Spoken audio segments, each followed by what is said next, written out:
This is Charlie Verdin, and you're listening to the Minutemen. You're listening to the Minutemen, Arizona's independent political talk show.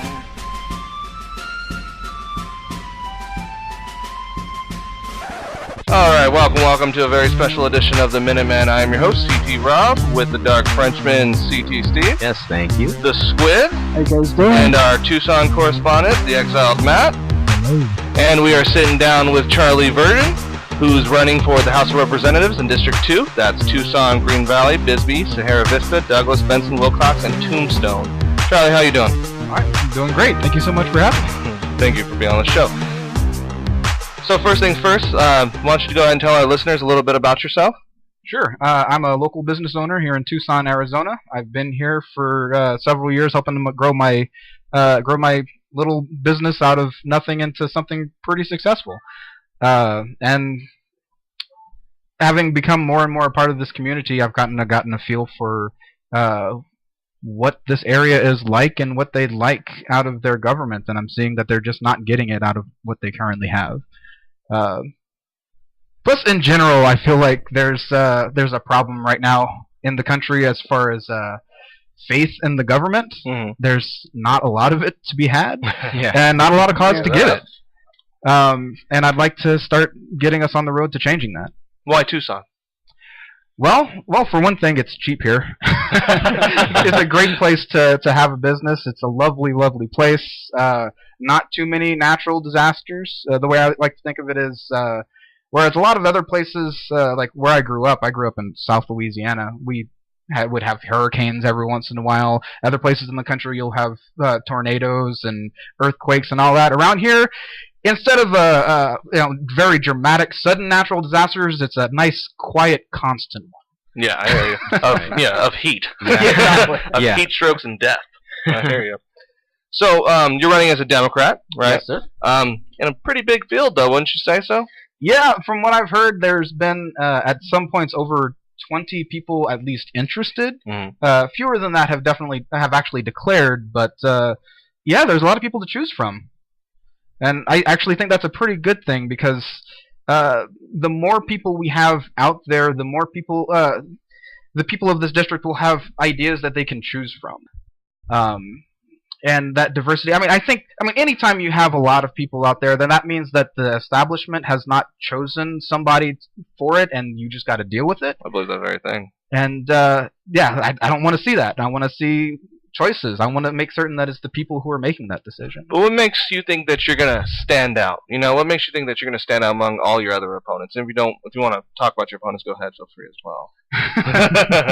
Well, I don't want to badmouth anybody, of course, because in the end, one of us is going to win, and whoever that person is, I want to make certain that they are able to beat Martha McSally. I do definitely have opinions about everybody, but I've also met them all, and they're all pretty good people. We have some disagreements about how to deal with people and where to focus on. But in my case, my entire focus is on actually making certain that we get back to having faith in the concept of democracy itself. So many people who are running, they have definitely got some good ideas or progressive ideas, or maybe they're just trying to go for middle of the road, and it's all about where you stand on the right, left, center spectrum. But I think we need to kind of get beyond that and understand that as representatives, the most important thing is that we're going out there, we're listening to the people, and most importantly, we're doing what they're asking us to do.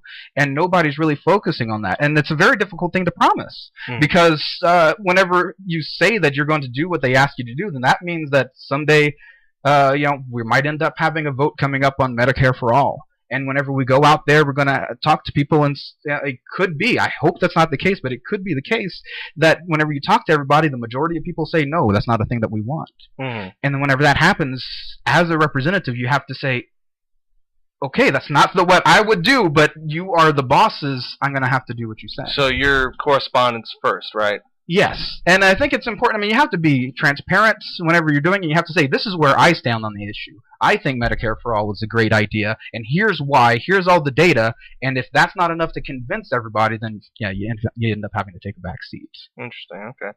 So with all the current tribalism, you would say, in the political atmosphere, how do you think you're going to overcome that? With policy first?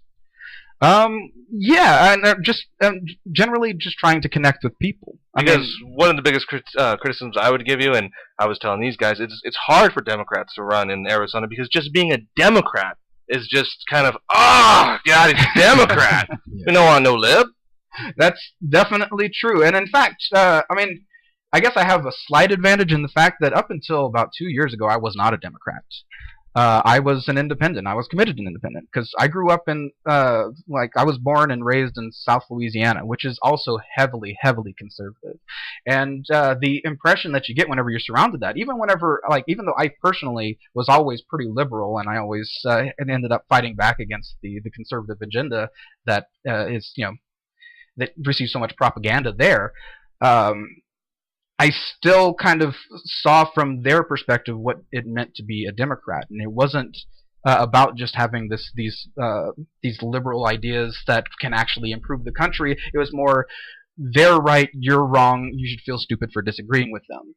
And that's not a way to go about it. That's not how you're going to convince people. That actually caught my eye when I was reading your platform. Was it liberal versus conservatism? And you were talking about how you're actually kind of a moderation of both. How you kind of see both sides. And I actually agree with that. I feel the same way. I'm conservative on some issues like gun control and stuff like that. But yeah, it's very hard though to even try to get people to look at you though, even on those issues. So you got to kind of put that out and explain that first. That hey, I'm willing to compromise because I think that's like that's the biggest thing that's lost now in the political atmosphere is compromise. People forget about compromise. It's all about my team versus your team. Exactly, and that's kind of where the party system is always going to bring us. As long as there's always only the one side or the other, and you just kind of have to figure out which way you kind of lean, you're always going to end up on a team that you're just not going to agree with everything that they say, but you're just going to have to go along with it because that's the way that group has gone. Okay. And if you try to break away from it in any way, then you're going to just be exiled, I guess, from it. Like, they're not going to want to listen to you. Well, before you get exiled, like that, real quick question. One thing I always want to ask every candidate on my show that I bring on, because it is an important issue, guns. I couldn't find any policy on your guns. How are you on guns? Are you pro-guns? Are you... Well, I definitely, like I said, I'm from South Louisiana. Every single member of my family is a major hunter except for me. My dad definitely tried to instill that in me early on, and after shooting at a few ducks and a few deer, I decided it was not my bag, but it's also something that I'm not going to tell other people that they can't do it. The only thing I would say is that as far as... weapons that are specifically meant to kill people, and especially killing people en masse, we got to be looking at reasonable things that we can do to keep those weapons out of the hands of people. It would be dangerous, Like, dangerous people should not be able to get their hands on them. On assault rifles, on fully automatic rifles, on silencers. Yeah, those are simple regulations, that I would say. But then, even on those, like, as soon as you bring up the idea of putting any sort of regulations on guns, even on the idea of, like, talking about it, people will immediately push back on you. I mean, as soon as the NRA catches wind that somebody he's even bringing up the topic of guns, here you are with these ads that just make them seem like, I mean... He hates guns. I can appreciate kind of where the NRA started, but at this point, they're basically the PETA of guns.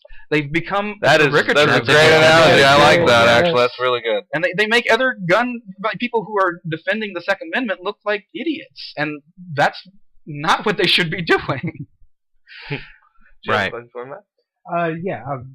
With Martha McSally voting with Trump, what is it now? 96% of the time. Yeah, she was at 100% until very, very recently. Okay, so she's essentially just rubber stamping everything. Pretty much. The GOP is going to dump money into this race. Are you prepared to go against that political machine? Well, I mean, in the end, we are looking at a political machine that has raised. Well, I mean, until the John Ossoff Handel campaign, like, kind of blew everything out of the water. That was great. But we're never going to see that again, unless there's another, like, really special election happening. But, like, whenever we have the full election coming on, like, even then, Martha McSally raises millions and millions of dollars. She raised over $8 million last time. That's something we just can't compete with. That we got to understand that we're not the moneyed interests. We have to be able to get some money because we have to get our message out there. But in the end, like, we have to combat that with the thing that really matters whenever it comes to getting into office. What gets you into office is not necessarily dollars. That dollars just buys you access to what does, and that's people. People are the people. People are what votes. People are what gets you into office. And if you have a people-driven campaign, then you can start to reach other people and kind of show them that they're what's most important. And that's what we have to start having more faith in. Let's talk about faith, and I want to kind of get into a little bit. You talked about transparency a little bit too, and you talked about money. One of the interesting things I found about your platform was how open and transparent you want to be when it comes to donations. I actually found that very intriguing. I was hoping you can explain to my listeners a little bit exactly what you meant when you were talking about disclosing when you get money from, like, say, a business for your campaign, how you would tell people that. Sure. As far as the law is concerned, a business cannot directly donate to any campaign. They can donate to, like, super PACs and stuff like that, but any donation that goes to a candidate's committee has to be from an individual. But whenever they do that, they also have to list their employer. And that's whenever you say, like, if you look at Martha McSally, she gets a lot of donations from people from the Raytheon Corporation, because that's the major weapons developer who is located in this district. So whenever they say that Raytheon has donated, thousands and thousands of dollars to Martha McSally's campaign, what they mean is that they've received that much money from people who work at Raytheon. But that's also the sort of thing you have to let people know, is like, here's where the interests are. And a lot of that stuff is actually disclosed by the FEC. Like, if you go onto the FEC website and you look up Martha McSally, you can see how much money she's raised, how much money she's spent. But many people don't do that, though. Exactly, and and who wants to go through all of that? Exactly. It's not an easy system to go through. It's why it's nice to have a candidate, in my opinion, like yourself, that is so like, hey, I'm willing to show you guys whatever dollar comes in and out here. Yes, and that's... I wish... I mean, obviously, a lot of people are not going to want to do that because they don't want people to know where their money is coming from. They don't want people to know who they've had to go beg from. But, I mean, if you're going to donate to this campaign, you have to know that I am going to be very transparent about this. People are going to know where this money is coming from. And if that makes you uncomfortable, then I'm sorry. Well, you're very transparent. You're even transparent in your policies. Your hospitalization for your healthcare, making hospitals disclose what they use for treatment, I guess it was, the quality of care. Putting the money towards the quality of care. I actually like that stance that you wanted to do. I was wondering if you could just elaborate a little more on that. Sure. Well, a lot of the problem whenever, healthcare is a very complicated issue. So a lot of people have been talking a lot about Medicare for all, or just trying to even just hold on to Obamacare, fixing that. And that's all good, except for, trying to just get rid of it flat. But right. All of that is about providing access to care. And that's very important, but that's only a part of the puzzle. The other problem, the problem that most people have with Obamacare itself, is the fact that Medicare costs are still rising. They're rising rapidly, and that means that everybody's premiums are rising rapidly. So we have to start looking at ways to actually address the rising costs of healthcare, and that's not going to be solved by access-based plans. You have to look at what are hospitals doing, how much are they charging, why are they charging that much, and right now, it's not super transparent about why they're charging. If you go to one hospital and get a treatment, and you look at how much they cost to get that same treatment at another hospital 2 blocks away, it's going to be dramatically different. And the cost is not necessarily related to the actual quality of care. You're just going to go there and you're just going to say, all right, well, I guess I'm in the hospital system and I'll pay what they want because this is my life on the line. But I think we have to look at hospitals and tell them, you have to report what are the effects of your of the treatments, how much is it costing, and if we can basically get like a Yelp-ish thing for hospitals, and we can see, all right, this place costs a lot more, and it's not giving me much extra benefit, whereas this place is a lot less, costs a lot less, and it's nobody has any troubles with it. This is where I'm going to go, and then hospitals will naturally have to. Well, they're going to start competing with each other is what happens. That's a market-based solution, which Republicans are theoretically all for, but in practice... When it works for them. Yeah, exactly. But, I mean, you're encouraging competition, and that always brings prices down. But the competition won't happen unless there's transparency there, unless you have the information to be able to, for the consumers to make decisions. And another problem with that is, even if you do go to hospitals that, even if you know what they're all costing and they're all costing the same and they all say they have the same level of care, they can still rise. The prices can still rise however they want if all of the hospitals are owned by the same company, because they can set those prices. So in addition to making things transparent, we also have to break up monopolies. I agree with that. And yeah, there's so many directions that you have to attack this problem, or else it's just going to keep rising up like a hydra. Keep chopping off the head. Keeps coming back. Two more. Yeah, two more. The other thing I wanted to talk to you, and forgive me if I'm wrong, you have a very good environmental stance, I noticed. I don't see many candidates with that. I wanted to actually ask you, what would be your opinion on this? Are you aware of the gray wolf matter that's going on right now? I have heard of it, but I'm not super clear on that. Can you give me more information? Okay, yeah, no problem. Well, right now the gray wolf is an endangered species, and they wanted to put 1,000 out there to be able to introduce them to the environment and repopulate the species. However, farmers right now are very upset and are killing them. And it's actually forced the Fish and Game and Wildlife here to actually compromise with those farmers. So now instead of 1,000 species being reintroduced, they're only putting 500. And which, I mean, I'm sure knowing environment, that's not going to really help at all. That's not going to restore the. I mean, how would you go about trying to fix that or compromise that problem? Gosh, that's going to be a difficult one. Because you're basically, it's the interest of the environment versus the interest of the farmer, the farmer, which is basically a business, and that's a pretty common situation. Like whenever you go into the water rights as well, like it's exactly the same thing. The farmers have these pesticides that they want to be able to use in their stuff, but it gets into the water and it affects the wildlife. And if you try to put regulations on it, they're saying, "Hey, you're affecting my business," and that's true. Yeah, you can't ignore that. Which is why I'm not entirely sure I have an actual. No, that's why. Actually, that beginning is really good. I would actually say it would have to be some form of a compromise. So you can't just go and kill these wolves like that because they're in fact endangered, But I understand the basis of your business is suffering. Yeah, but you can't just eliminate a species. Right. Exactly, and I'm not sure we're definitely never going to find a solution that's satisfactory to everybody. But I hate to say it to the business folks, but it's true. Eventually, we have to say that the environment has to take precedence because the environment is going to outlast us, or should. So I tend to fall back on that side. We've got to protect these species that have been so important to the ecology around here, and we have to protect our water, and we have to protect the plants that live here, and we want to make certain that this place is still habitable 20, 30, 50 years from now. I agree with that completely. Right. Yeah, on this subject, with the gray wolves being pretty much at their throats, pretty much, because there's no win for them.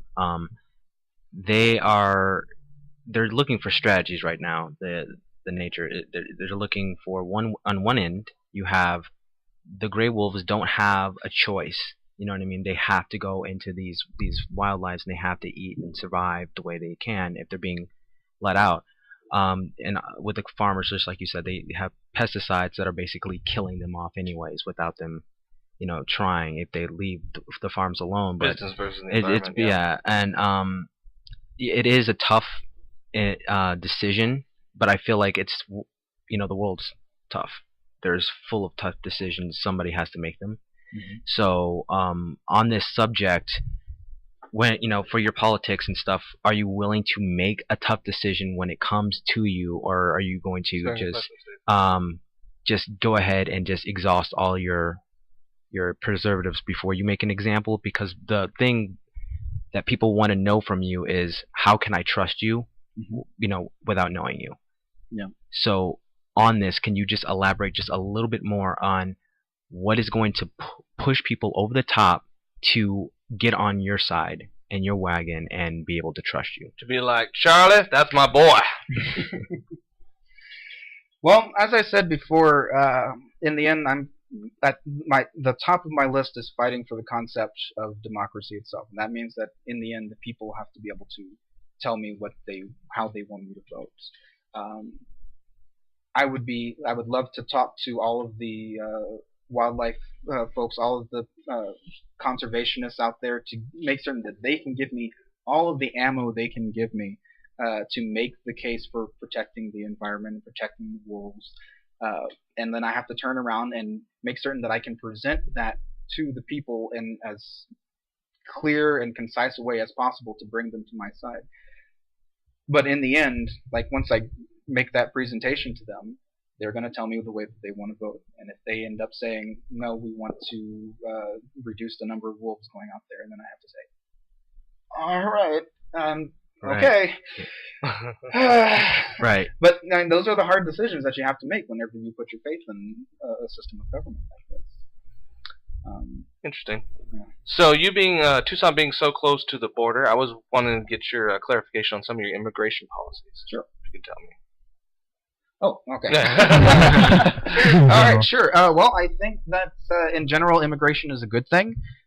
Any place that tends to welcome immigrants often finds that those locations becoming more successful. They have more ideas. They have more workers. They have people coming up and who really end up appreciating this new place that has welcomed them. So we've got to be, we've got to welcome people as much as possible. Now that's the case. That's the view that a lot of people have whenever they talk about documented immigrants, because that's the whole point of that system. But people start to get a little cagey whenever it comes to undocumented immigrants. Yeah. But we also have to accept them. I mean, they're coming over and they're putting themselves in a lot of danger to get here. And then whenever they're here, they have trouble finding work. They're going to have trouble finding housing.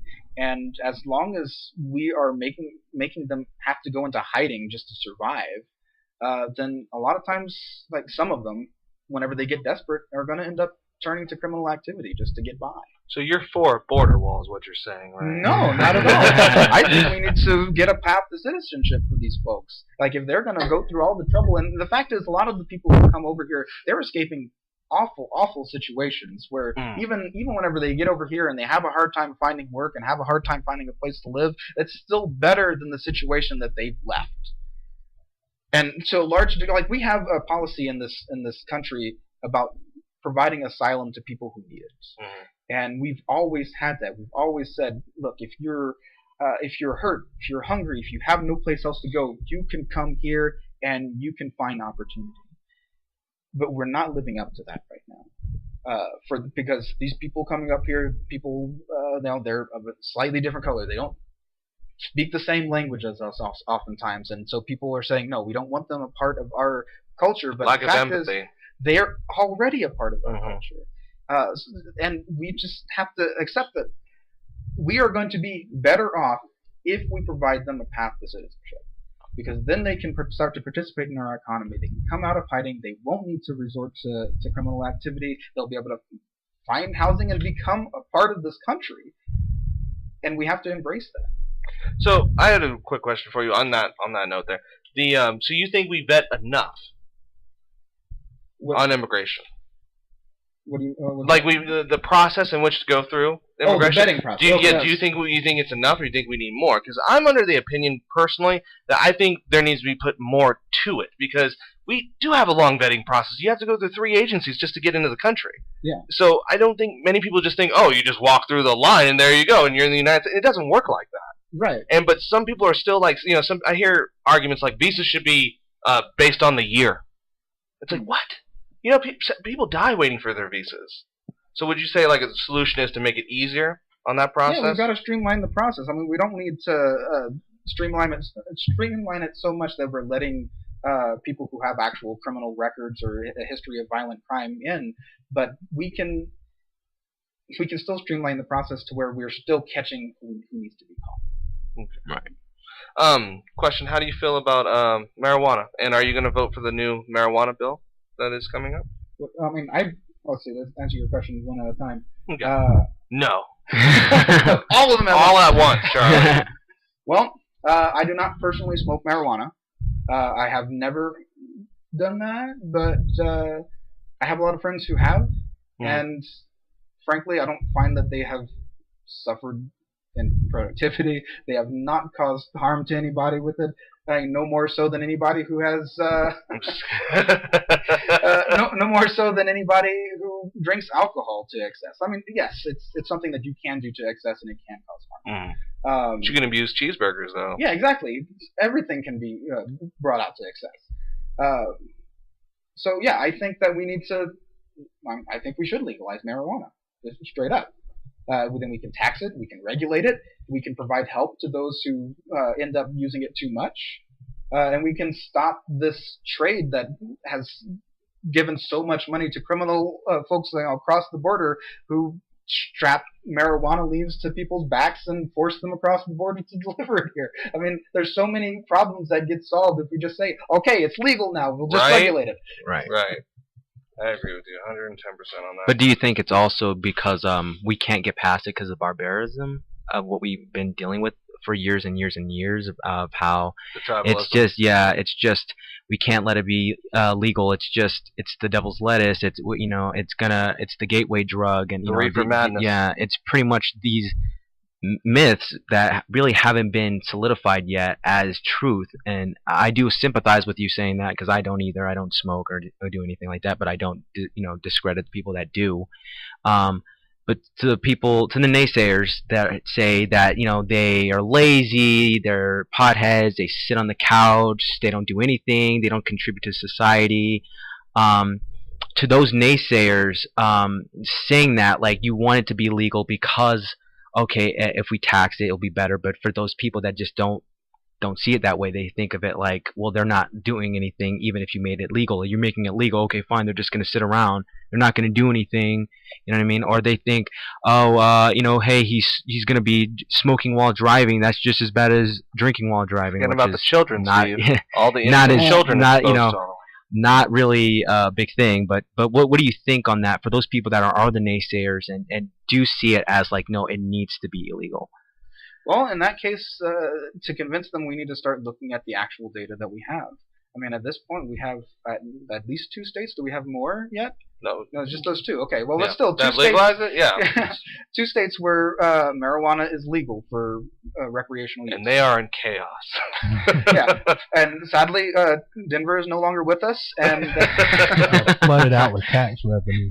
Yeah, right. Exactly. But no, I mean, we can look at them and have very clear case studies. Look, these cities, these states are doing well.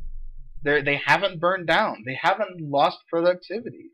I mean, if you look at Seattle, if you can go to Seattle and look around and say, "Wow, this is the place that's gone to the dumps." No, that's one of the most successful cities in the country, and it's growing like exponentially, constantly. Like, you can't tell me that marijuana has caused that place to go off a cliff. It hasn't. It's worked out fine. It's funny because I know a lot of conservatives that smoke weed, but yet they'll still say it's illegal, and it's mostly based upon the tribal ideology of my team, your team. It's because most Republicans think it's bad, so it should be bad even though they smoke weed. So I'm biased. Yeah. Well, with that though, I mean, in last summer, Nebraska's Attorney General and if I remember correctly, it was South Dakota's Attorney General. They were all up in arms about Colorado having it legalized and just the outflow of marijuana that's going over into those states, and just to see like Colorado just floundering with this a little bit and just trying to affect us.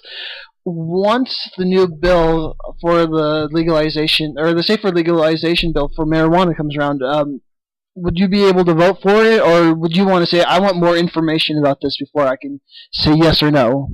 I would have to actually read the bill, and I haven't. That's the main problem. I'm like, if you have the bill right now and you want to read it to me, yeah, right. Just kidding.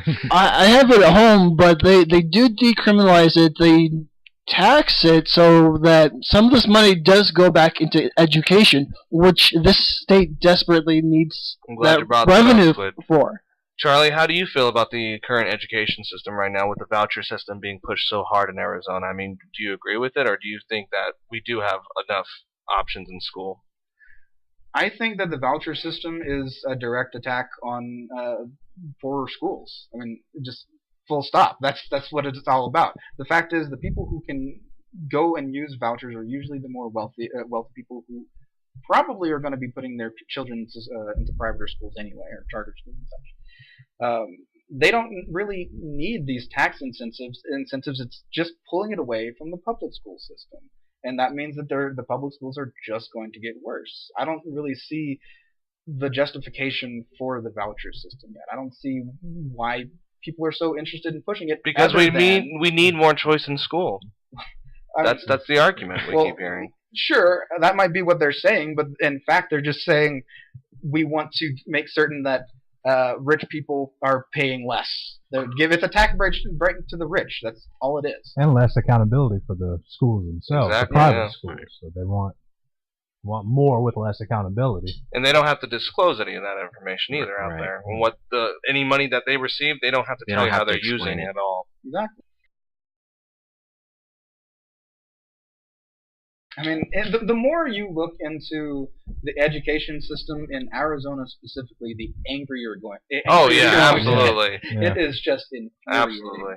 Actually, we were just having that conversation that if you are usually part of the education system here, you pretty much don't like Doug Ducey. Yeah, exactly. That's like he ran as the education governor. Champion, Yeah. Yeah. I hear you on that one, yeah. But I did want to ask you, would you allow to have teachers get a bigger raise than what they have right now, or would you want them to kind of stay where they are, or change it up? Well, from Congress, there's only so much you can really do about that because teacher salaries are decided by the states. But if I could, I would love to propose a bill that basically incentivizes states to meet a minimum salary for teachers based on the cost of living there. So we're saying that, all right, we'll give you more education funding if your teachers are meeting this minimum salary. I mean, that's the only way that you're going to get some states to get there. Because whenever the federal government is saying, we'll give you money if you do this, then you have a lot of people in the state that's saying, you better do this because we want that money. Right. But then you're also going to get the district saying, okay, what do these teachers really do anyways to deserve these raises? Why do they need this much more money? I mean, they have second jobs. Yeah, they don't need anything. What is morale anyways? The morale is just going to work, right? I mean, they should just be happy about teaching the children. And who cares about raises? But that's ridiculous. I mean, education should be the foremost thing we're always thinking about as a country. We should be pumping so much more money into this to make certain that the next generation is actually going to be well informed. They're going to be able to be a powerhouse in the growing world economy. I mean, that's I don't understand why we put so much effort into making education cost as little as possible. That should not be the direction we're heading. I actually believe that's kind of why we're in the situation we are in politically, is less information. Isn't it? It's said that your voters are based upon the education system that you have, and yeah. How do you feel about standardized testing? Not a fan. Yeah. I don't think it really accomplishes what they're hoping it will accomplish. Like, if you look at schools that focus entirely on standardized testing and schools that don't, and you compare the actual understanding of the subject matter between the kids, you're going to find that the folks who did not spend the entire time focused on passing this specific test, they're going to have a greater understanding of how it all actually fits together. I mean, and the problem with standardized tests is that they're standardized. Mm-hmm. You know what you're aiming for, yeah. And that means you're planning to answer specific questions. Get them to that level, and then we can move on. Yeah, exactly. But that's not what education should be about, yes. Especially nowadays where you don't necessarily need to know the exact dates of things in history, because that's easy for us to look up. We have a computer nowadays. Everybody has a computer in their pockets. Mm-hmm. The ability to recall specific pieces of information is not super useful. What is useful is knowing how to use that information. And retain it, too, I would say. Yeah, right. And standardized tests are not going to help to determine how well we can do that. Let's just say you did win, Charlie, because I want to move into a little bit on something I found very interesting about you, was your daily reports. If you can just, I know what you're talking about. Could you describe to my listeners what you were talking about? You were giving an essence about, you would basically show everyone what you were working on at the time when you were in Washington or at home, correct? Sure. I think most people actually don't know what a representative does on a daily basis. They just know that, all right, well, I guess they're in Washington right now for a while. Maybe they'll come back and He'll tell be us back what they're one doing. day. And then, sometimes they won't even come back and tell us what they've been doing. They just say, see you next election. I'll just go do my thing. But I mean, if we want people to be engaged in what's going on in our government, then we have to let people know what is going on there. And if all they're getting, if the only place they're getting the information from is from news sites, then they're only getting part of the picture. Not even that, headlines. Was that? I said not even that. Some of them are just getting their information from headlines. Yeah, exactly. They're not reading past that. We need to, I don't think that if I was giving a daily update on what exactly I was doing every day while I'm in office, a lot of people are probably not going to read it every day because it'll get tedious. They're not necessarily interested in knowing that I spent 12 hours today in a committee arguing about the finer points of water management. But they will be interested to know that, oh my gosh, he just spent 12 hours working nonstop, and at least I know that he's doing his job. And we don't know what they're doing over there, or most people don't. And I think they'll be able to respond more to what we're doing and give us a lot more information if the people have more information to go on. So that's something you're going to stick to, right? Because one of the most things we hear a lot from a lot of politicians is, well, have you seen some of these bills, guys? I can't read all of it all day, so sometimes I just got to put my stamp on it, Yeah. And to some degree, that's true, because there are, in the end, whenever you're out there, you're spending most of your time with your committees. That means you're specializing in one area or another and coming up with bills for that specific cause. And then, in the end, you kind of get eventually you do have to vote on things that come up for the general vote. And a lot of these bills are going to be very, very long. But I think if it is a very, very long bill that you're going to have to vote on, you should have you should be able to have the time to actually read it and come up with an opinion about it. Especially if it affects people's lives. Exactly. And in the end, nobody in Congress is an expert on everything. We're not going to necessarily know every way that, say, one of these health bills is going to affect people's daily lives. We have to rely on the information that other people are going to give us. And that's important. In the end, we have to rely on experts to guide us. But we also have to be smart enough to explain it to other people. If we're not to the point where we can actually explain a bill to other people, then we maybe shouldn't vote yes on it. I want to make this point. So you would not have pushed a bill through the House like Martha McSally did without reading it, right? Absolutely not, no. Okay. I'm just getting that clear. Just making Sure. that clear. Okay. Another question I had for you is Arizona seems to have a pretty big, opioid problem, heroin problem. Do you have any ideas on how you would help to combat that in the House? To be fair, Jared Kushner is working on this. Yeah, I don't actually have a lot of information right now to be able to provide a solution. I think if I was going to start working on that, I would start getting in touch with rehab centers and see what they can tell me, what works, and go from there. Okay. Yeah, I don't have a solution right now, but I have an idea of where I could start. So another question I have for you: you're a business owner. Obviously that is going to resonate with some people because Trump business owner, Charlie business owner. But how are you going to explain that to them, that you're not just going to screw people over? You know what I mean? That you're not going to run things like a business. You're going to run things like a politician. Well, partly you can look at how we actually run the business that I'm currently running. We are not a business that is very top down. We keep everybody informed. We have a lot of transparency in this business. All of the employees of this company knows exactly how much the CEO makes, and they can compare it to their own salaries and say, "Hey, he's not actually making much more than I am. How is it?"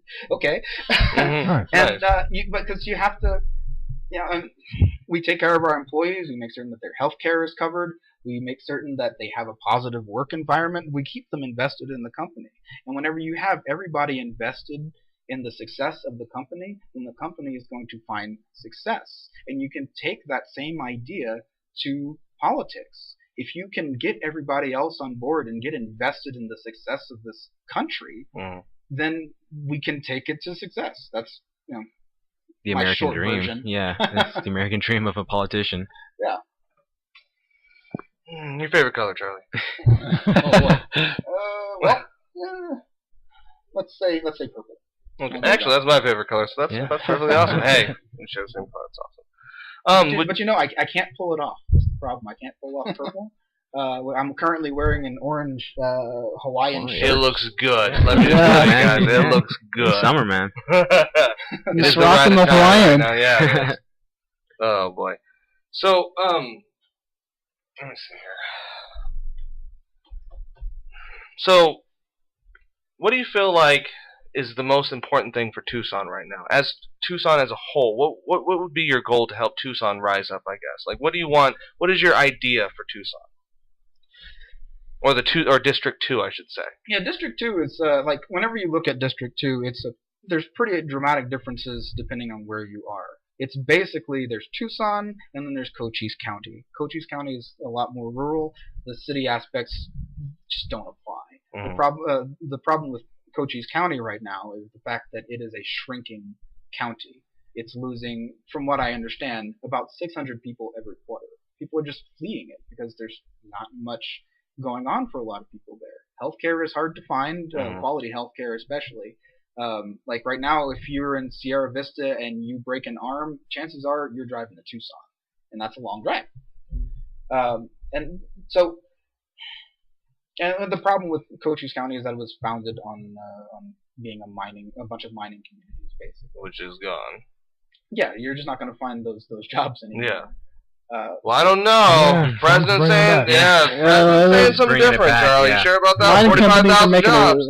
They're making a huge comeback. 45,000. But I mean, what people in Cochise County have been kind of looking forward to for a while, and which I'd love to help develop, is a port of entry. Well, there's currently a port of entry at around Douglas, Arizona, right there on the border. But it is small. It needs a lot of renovations, and it needs to be expanded so that we can get a lot more trade up from Mexico, and that also means that we have to maintain good relationships with Mexico. With Mexico, yeah. But if we can help develop more trade through that area, then I think we can see Cochise County get revitalized. As far as Tucson goes, Tucson is doing pretty good. Tucson has been growing just in the years that I've been here, the amount that this city has expanded has been bonkers. I was telling this guy I haven't been back here for almost 2 years, and it astounds me how big it is. Because before it used to be just Tombstone, and now it's this huge, city. It's a city. So the needs of Tucson are going to be different. It's a growing city that also has a lot of got a fairly older population, people who are relying on medical services, and so the best thing I can do for Tucson is to make certain that we have a robust Medicare service that just make certain it keeps growing so that people don't fall through the cracks, because a lot of people are. Tucson is actually growing in activism as well. We got a lot of activist groups coming out of Tucson. I was just curious, are you planning to, if you win, or even now as a candidate, are you planning to engage with any of these groups at all? Go to town halls, meet with them, talk to them, greet them? Kind of like how you're doing now on the podcast? Yeah, absolutely. I mean, that's one of the most important things you can do as a politician, because a lot of times the activist groups, they are in touch with the people. They know what's getting people riled up, and the only way you can respond to it is by going and meeting with them. Pretty much, seeing what's actually important. As much as I would love to be able to, as a representative, go door to door and ask everybody their opinions, that's just not feasible. At some point, you've got to find community leaders, and you have to and just fill up an auditorium with people who have opinions and just listen to them. Another question I had for you. This one is actually coming from Matt. I'm kind of stealing his questions. You're a gamer. Yeah, that's one of the reasons he said he actually found you is because of your interest in games and your company. Do you feel like politicians and politicians they stray away from that industry or don't even pay attention to it at all? Well, I think that's often the case with most entertainment industries. Like, they just don't want to get super involved with it, which is interesting because for a long time I've been seeing. I've been a fan of a group who has found the educational benefits of video games, and they've been expanding on that for a long time and trying to convince the National Education Association that if you want people to be able to retain information, that's where you should be looking. You should be making it engaging and fun. Like, I don't know how many kids know the names of all 45 presidents of the United States, but I know a lot of them who know all 150 of the first generation of Pokemon. Yeah. Absolutely. That's so true. Absolutely. And if you can get people as excited about history or economics or mathematics as they are about these video games, then you've tapped into something extremely powerful. I'm not entirely sure how you would end up going that direction, but I think the that. education with the game aspect, that's brilliant, actually, to be honest with you. I think that would help out a lot. Here's another kind of off-the-end kind of question, though. Do you think video games inspire violence? Do you think kids get more violent because of video games? Because my argument is, and we've made this argument on the show a couple times, is like I grew up during the gens, like the creation of, from Nintendo to PlayStation to Sony. So I kind of grew up along with the games and seeing how they kind of went graphically. And as time has gone on, they've gotten more violent, more graphic, and I've noticed that younger generation of kids, they kind of don't grasp that concept between reality, it's not real, everything's fun, just to shoot everything. At least in my experience so far, I haven't found that to be the case. I think that a lot of times people will find violent video games to be more of a release. Like they'll get extremely frustrated at work. They'll have a bad customer experience or something, and they're like, well, I'm not going to take it out on the person right in front of me. I'm going to go home and shoot some aliens about it. Of course, yeah, right. And there are certainly worse ways you can misplace your anger. Yeah, that's true. I agree, absolutely. You guys got anything? Going back to the transparency and what's good for Tucson, Martha McSally has made it very clear that she does not enjoy the town hall experience, as much as she should. Is it something that you find enjoyable, that you look forward to getting out and doing, other than just to get feedback? I mean, is it? Do you like being a politician, Charlie? Yeah. Well, I haven't been one for very long, so I don't have a lot of experience to say that I'm a big fan of a big crowd of people yelling at me. But, I mean, you don't have to enjoy it, is what it comes down to. You have to do it. Being a politician is about doing a lot of things that you don't otherwise want to do. I mean, it's about doing your duty. And I won't know too much about whether or not I enjoy that process until it's happening. But I'm going to do it regardless of whether I end up liking it or not. Let's just say you don't win the Democratic primary. Would you ever consider an independent run? No. No? Why not? That is because right now, especially, I mean, we're looking at running against, our goal right now is to defeat Martha McSally. And if I turned around and ran as an independent after that, then that'd be being a spoiler. I mean, any votes, people who might vote for me, that'd be votes. That wouldn't be votes going away from Martha McSally. That'd be votes going away from the Democratic nominee. Okay. But in the end, they're going to have a much bigger base, so they have a better chance of winning than I would as an independent. So you're not going to go up to be like, I don't accept the results. They're phony. Absolutely not. And especially since, like I said, I've met all of the other candidates so far. I like them. McSally? Well, not her. The other Democratic candidates. I've met them, and they're good people. And where we disagree, I don't think it's a big enough disagreement to say, all right, I'm not going to vote for them if they win. Absolutely not. One of the great things about the fact that we have so many candidates is that we have a lot of opportunity to go out there and meet and connect with a lot more people. Like, we can spread out and connect with people who usually, if there's only a few candidates, aren't going to be reached. And whenever it comes to the point where, all right, only one of us has won the primary, then all of us who didn't win, we can say, all right, we didn't win, but we still have a chance to actually win this. Like, I'm not going to be the one in that seat, but we can make certain that she's out. You don't think that muddies up the field, though, at all? If so many people running at once, if it won't get confusing. Like, example, Bernie Bros example, when like Hillary Clinton versus Bernie Sanders, many people were like, I'm Bernie or bust. I like that guy. I'm not going to vote for her even if she wins. And that's possible, but I think part of it, the problem with Bernie's approach was that he was pretty hard on Hillary, and yeah. Maybe there were a lot of instances where he should have been. Like, there were a lot of problems that you did have to address as a Hillary supporter. But whenever he ended up turning around and saying, like, at the very last moment, okay, now I'm going to just go ahead and endorse her. At that point, that was kind of too late. You have to let people know that, all right, if I don't win, I still want you to go and support this other person. You have to let people, prepare people for that eventuality. Okay. And that's probably not good politics.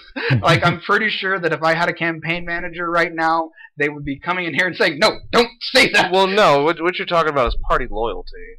What you're talking about, in essence of what's doing best for the party. It's not, and you're not being a shrill or a hack. You're just saying, hey, this is how we're gonna win, guys. Yeah. This is how it's gonna have to happen. The game's gonna have to be played this way. Yeah, exactly. Do you guys got anything? No, go ahead, Matt.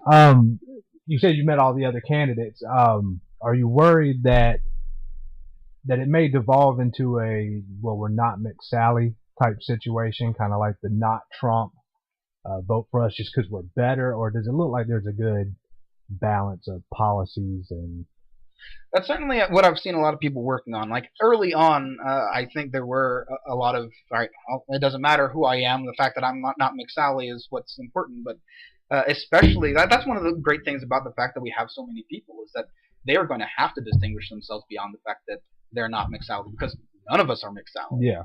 So we have to make certain that we have policies and positions and ideas that distinguish us from each other. Mm-hmm. And yeah, I think that's going to be a good thing. And I hope that in the end, in the end, you're not going to be voting for not McSally. You're going to be voting for somebody who's developed a distinct personality, because we're going to have such a diverse primary season. Okay. At least that's my hope. My question goes with what I found on your platform, which was economy. And one of the things that I really liked about you was the invest in programs that will teach, train, and encourage people to find jobs, and with the provide assistance with those who lost like their livelihoods. I wanted to ask you a little bit more about your the strengthening of the stock market, real quick. Can you give me a little bit more about what would you like to see happen? In what way? When, if you get elected, when you go into House of Representatives, what kind of things, like, are you going to try and regulate the stock market? Yeah, regulate it. Regulate yes. it. Well, I think that like about 10 years ago, I think we should have learned a very valuable lesson, that deregulating the stock market is not good for this country. That lesson did not go well. Did not quite stick as much as we hoped it would. But the fact is, like, businesses, as much as they fight against it, they need to be regulated. I mean, we have standards that we have to keep, that make certain that the country as a whole stays on track. And you have to work within that system to be able to stay in this market. And people want to stay in the American market. We are some of the biggest consumers we are the biggest consumers in the world. And so people want to be here. And so we can put these regulations, and people aren't going to run away from the country because there's regulations. They're going to meet those regulations, and they're going to continue selling their product because they want to make a profit. So, unlike McSally, you thought Dodd-Frank was at least a decent good thing, right? Sure, yeah. I mean, because according to her, when she gave her big speech to all the bankers, we don't want that anymore. Well, I mean, of course, she was speaking directly to bankers. And sure, we weren't supposed to hear that. Yeah, we weren't supposed to hear it. I know that. No. I mean, they want more money in their pockets, which, good for them, but that's not helping everybody else. Charlie, are you going to promise Tucson that you won't have a personal position, well, I should say a corporate private position, and then a political, I guess, a public position? Yeah. I mean, I'm consistent, if nothing else. That's fine. That's a good answer. I wanted to hear that. If you were going to say anything other than, I was going to be Charlie. My goodness. Yeah, I mean, you have to be, like, if you're running on a platform of transparency, you have to be transparent through and through, or else you're not transparent. See, that's the biggest problem we find with most of the candidates we talk to, or actually most of the people we bring on. We want to make sure that we advocate for full transparency in candidates, especially candidates we can reach out to and talk to, like you, for instance. We were able to get in contact with you, which is easy. I mean, we can't get in contact with David Garcia. We can't get in contact with Steve Farley, so I think that's really awesome that you're an open and transparent candidate. I think that's really needed in today's political atmosphere. I think it's required. Yes. I think in this, especially when you have the commander-in-chief screaming about transparency right Yeah. now, everyone should be echoing that. Even if he doesn't mean it, it should still resonate with everyone that, yeah, you need to be transparent. Because, for the most part, that's what Trump won off of. People thought he was a transparent guy. But then, of course, he didn't release any of his Right. tax returns. Right. Oh, but that's coming back around again, is the release of his tax returns. Real quick question. Let me just, since you were speaking on something, what do you think about the current political atmosphere in Congress and everything in the House? I mean, if you were there, what would you be like, no, guys, this has to change? Well, I think the main problem we're seeing right now in Washington is that there's this party who's currently in power who had spent a long time out of power, and now that they're back, they've been the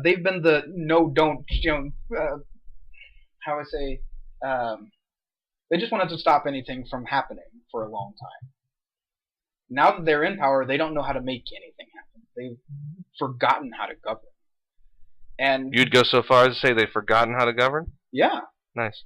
Because if you just look right now, they have control over the House, the Senate, the presidency, not to mention the executive and legislative branches of most of the states in this union. Still can't get none done. They still can't get anything done. They've been fighting since the beginning to get this one major bill passed, this one thing that they promised from the beginning was going to happen, which is the repeal, possibly replacement of Obamacare. They have not done it. Which is their own plan. Yeah. From the Heritage Foundation. So it's like, of course you can't repeal your own plan. Yeah. Right. So it's really baffling to watch them just kind of run around with their heads cut off, because that's what's happening. Nobody is actually in charge. Even Donald Trump, that's not somebody who's in charge. No. Well, you can argue the fact, was he ever in charge? I mean, yeah, exactly. in the first place, probably not. I mean, even the people that were overseeing him, probably not.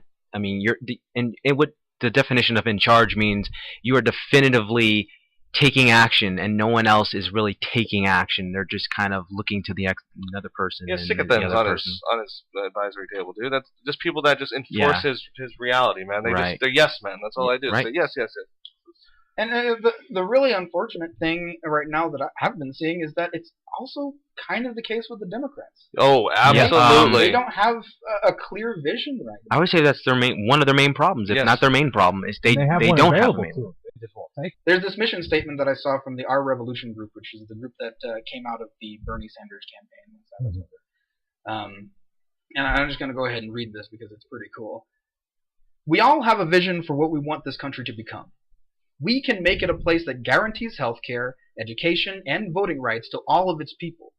Our energy system could lead the world in clean, renewable energy production, and people can earn a living wage that does not force them to take on multiple jobs working themselves to the bone.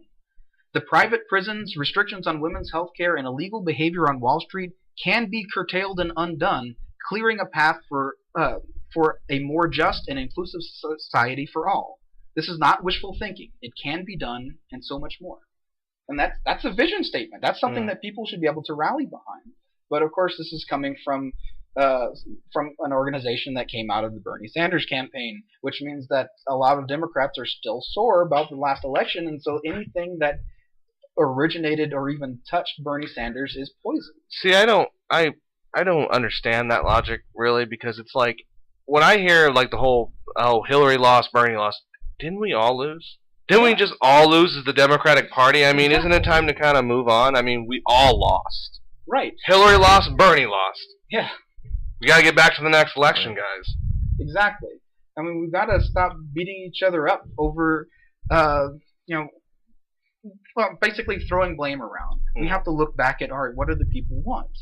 And, like, one of the coolest things I've been seeing for the past few months is how much the idea of Medicare for all has gotten this grassroots support.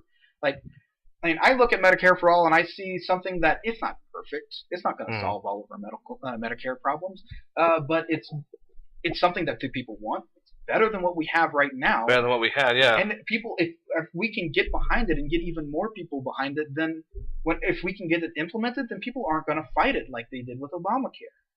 I think the Republicans trying to repeal right now is just more evidence that we need to go towards a public option or Medicaid for all. Because if they can't get it done, I mean, come on now, we might as well leave it up to the government to do it. Right. Yeah. Absolutely. Okay, Charlie, I had one more question for you, and this is the most serious one of all. Are you aware of the massive chupacabra infestation of Tucson? Well, I try to keep my yard well sprayed against it. I'm not sure how well it's working. I've lost at least 3 goats in the past month. See, this is a man who knows what's going on around here, guys. I told you would know. Because I was going to say, I hope he's going to say yes. I'm going to take a big stance. And I was going to say, man, Charlie Bird is pro chupacabra. Let me tell you. It was very nice to have you on here with us, Charlie. So this is going to be the Minutemen. I am your host, CT Rob, with CT Steve. Yes, thanks. With the Squid. Thank you, guys. With Exiled Matt. Thank you for having me. And with Charlie Verdin. Thank you for coming on. Thank you so much for having me. It was great talking.